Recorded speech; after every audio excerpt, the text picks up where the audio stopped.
Israel ইরানের যুদ্ধের মধ্য দিয়ে আল্লাহর রাসূলের একটি ভবিষ্যৎবাণী কি সত্য প্রমাণিত হয়ে যাচ্ছে? আল্লাহর রাসূল বলেছিলেন খুব দ্রুতই কাবা ঘরকে ধ্বংস করা হবে। বর্তমান পরিস্থিতি কি সেদিকেই যাচ্ছে?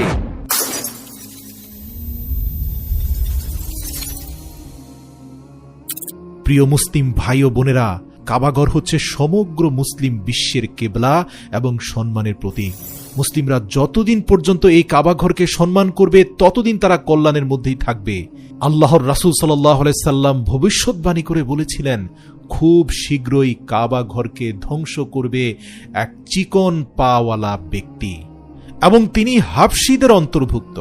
আপনাদেরকে জানিয়ে রাখি, বর্তমান ইসরায়েলের মধ্যে হাবশীদের অনেক বংশধর আছে। অধিকাংশ ইসলামিক বিশেষজ্ঞরা বলছেন পরিস্থিতি যেদিকে যাচ্ছে বোঝায় যায় আল্লাহর রাসূলের সেই মহাযুদ্ধ যেটা কিয়ামতের আগে আল্লাহর রাসূল ভবিষ্যৎবাণী করেছিলেন যে কিয়ামতের আগে ঘটবে, সেই মালহামার যুদ্ধ খুব সম্প্রতি হতে যাচ্ছে।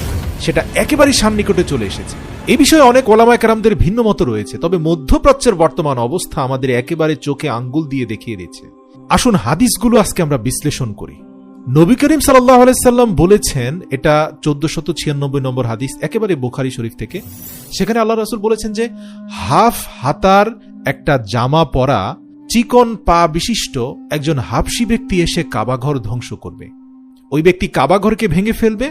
এছাড়া আল্লাহ রাসূল বলেছেন সে সময় চতুর্দিকে ফিতনা আর ফিতনা দেখা দিবে। আল্লাহ রাসূল বারবার বলেছেন যতক্ষণ পর্যন্ত কিয়ামত সংঘটিত না হবে ততক্ষণ পর্যন্ত বাইতুল্লাহর হজ করা তোমরা বন্ধ করবে না, তাওয়াফ বন্ধ করবে না। অর্থাৎ কিয়ামতের আগে যখন ফিতনা ব্যাপক আকার ধারণ করবে সেই সময়ে কাবাঘরে হজ করা বন্ধ হয়ে যাবে। যতক্ষণ পর্যন্ত কাবাঘরের চারপাশে তাওয়াফ চলছে, হাজিরা অপেক্ষমান আছে, ততক্ষণ পর্যন্ত পৃথিবী আছে। হাদিসটি নেওয়া হয়েছে কিতাবুল ফিতান থেকে, হাদিস নম্বর 1820। প্রিয় দর্শক, এর প্রত্যেকটি হাদিস থেকে একটা বিষয় স্পষ্ট বোঝা যাচ্ছে, যেই হাবশী ব্যক্তি কাবাঘর ধ্বংস করবেন তিনি অনেক পাওয়ারফুল হবেন এবং তার যোদ্ধারা এবং সশস্ত্র শক্তি অনেক প্রবল হবে। এতটাই প্রবল হবে যে কাবার বর্তমান রক্ষাকারী বা কাবার হেফাজতকারীরা তাদের সাথে পেরে উঠবে না। এবং ওই সময়টা এত ভয়ঙ্কর হবে যে তখন ফিতনা ভয়ঙ্কর আকার ধারণ করবে, চারপাশে অনেক বেশি ফিতনা ছড়িয়ে যাবে। আল্লাহ রাসূল বলেন ওই সময়ে এমন একটা পরিস্থিতি হবে যে মানুষের মধ্যে মানুষত্ব থাকবে না, দয়া মায়া মমতা সব উঠে যাবে। হযরত আবু হুরায়রা রাদিয়াল্লাহু তাআলা আনহু থেকে বর্ণিত, আল্লাহ রাসূল বলেন কিয়ামতের পূর্বে মানুষের অন্তরে কৃপণতা ঢেলে দেওয়া হবে আর হার্জ বেড়ে যাবে। সাহাবীরা জিজ্ঞেস করলেন, ইয়া রাসূলুল্লাহ, এই হার্জ জিনিসটা কি? আল্লাহ রাসূল বললেন এটা হলো সেই হত্যাকাণ্ড যে হত্যাকারী জানবে না সে কেন হত্যা করছে, আর যে হত্যার শিকার হচ্ছে সেও জানবে না যে সে কেন হত্যা শিকার হচ্ছে। অর্থাৎ হত্যাকাণ্ড ব্যাপক আকারে হবে। আল্লাহ রাসূল বলেছেন এরা দুজনেই কিন্তু জাহান্নামী হবে। এই হাদিসের ব্যাখ্যায় উলামায়ে কেরামগণ বলেন যে এরা দুজনেই জালিম ছিল, যে হত্যা করেছে সেও জালিম, যে হত্যার শিকার হয়েছে সেও জালিম। বোঝা যাচ্ছে পরিস্থিতি ফিতনা এত ভয়ঙ্কর হবে যে মানুষ হত্যা করতে দ্বিধা করবে না। আল্লাহ রাসূল সাল্লাল্লাহু আলাইহি সাল্লাম ওই সময়ের ব্যাখ্যায় আরো বেশ কিছু হাদিসের ভবিষ্যৎবাণী করেছেন। এই যেমন ধরুন, আপন চাচাতো ভাই তার অন্য চাচাতো ভাইকে হত্যা করে ফেলবে হিংসার বশবর্তী হয়ে। মুসলিমরা একে অপরকে হত্যা করবে অথচ ওই মুসলিমের অসংখ্য মুশরিক বন্ধু থাকবে। অর্থাৎ ফিতনা এমন আকার ধারণ করবে যা বলার বাইরে। আল্লাহ রাসূল আরো বলেছেন মুসলিমদের মধ্যে ফিতনা এবং হিংসা বিদ্বেষ বৃদ্ধি পাবে। আপনি দেখবেন মাহফিলের অনুষ্ঠানগুলোতে এক আলিম স্টেজে বসে অন্য আলিমের প্রতি বিদ্বেষমূলক বক্তব্য দিচ্ছেন, অথচ সেই মাহফিলে কোরআন এবং হাদিসের ব্যাখ্যা বিশ্লেষণ এবং হেদায়েতের কথা শোনার জন্য মানুষ যায়। আপনি দেখবেন বর্তমান সময়ে এক মুসলিম অপর মুসলিমকে এতটাই ঘৃণা করে যতটা ঘৃণা অন্য কোনো মুশরিককেও তারা করে না।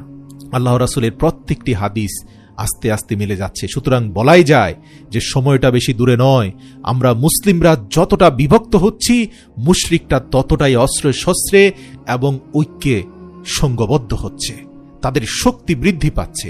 স্পষ্টতই আল্লাহর রাসূলের প্রত্যেকটি হাদিস মিলে যাচ্ছে। আজ আপনি দেখুন ইরান একাই মধ্যপ্রাচ্যে যুদ্ধ করে যাচ্ছে পশ্চিমা বিশ্বের মদতপুষ্ট ইসরায়েলের বিরুদ্ধে, অথচ এখানে সৌদি আরবিয়ার মতো একটা শক্তিশালী দেশ নীরব ভূমিকা পালন করছে। জর্ডানের মতো দেশ নির্লজ্জের মতো ইসরায়েলের পক্ষ নিয়ে কাজ করছে, অথচ এই জর্ডানে অসংখ্য নবীদের কবর রয়েছে। আজ দেখুন লেবাননের বিচ্ছিন্ন কিছু মানুষজন ইসরায়েলের বিরুদ্ধে অস্ত্র ধরেছে, অথচ লেবাননের অধিকাংশ মানুষজন নিজেদের স্বাধীনতায় বিশ্বাসী করে না। এক এবং অদ্বিতীয় সৃষ্টিকর্তায় বিশ্বাসী এই সকল নামধারী মুসলিমরা কতটা ফিতনায় জর্জরিত গভীর দৃষ্টি দিলে আপনি অনুধাবন করতে পারবেন। সাহাবীরা সেই সময় আল্লাহ রাসূলকে বলেছেন, ইয়া রাসূলুল্লাহ, এমন সময় যখন তৈরি হবে যে অসংখ্য মুসলিমরাই হাজারো মতে বিভক্ত হয়ে যাবে, ফিতনা ভয়ঙ্কর আকার ধারণ করবে, তখন আমাদের কি করা উচিত?